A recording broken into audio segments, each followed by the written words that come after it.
কষ্ট করে পরীক্ষার জন্য প্রিপারেশন নিলেন আপনি কয়েক মাস, কিন্তু ফলাফল যখন ভালো হয় তখন একটা আনন্দ আছে না নাই? সারাদিন রোজা রাখলেন রমজানে, কি কষ্ট, তৃষ্ণায় গলা ফেটে যায়, কিন্তু ইফতারির সময় যখন রুহ আফজার শরবতটা খাই কেমন লাগে? একটা আনন্দ আছে না নাই?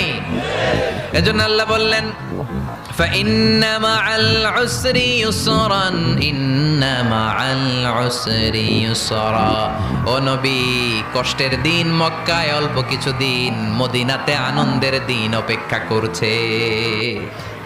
আমাদের জীবনে যদি দুঃখ কষ্ট আসে আমরা ধৈর্য ধরবো, তাওয়াক্কুল করবো একজনের উপর, তিনি কে?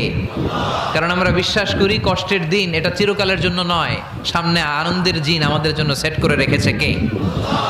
তাহলে আমরা সূরাতুল ইনশিরাহ থেকে 3টা নেয়ামতের বর্ণনা শুনলাম, বিশ্বনবীকে কি সান্ত্বনা দেয়া হলো সেটা শুনলাম। এবার 2টা গাইডলাইন শুনে তাফসীর আমরা শেষ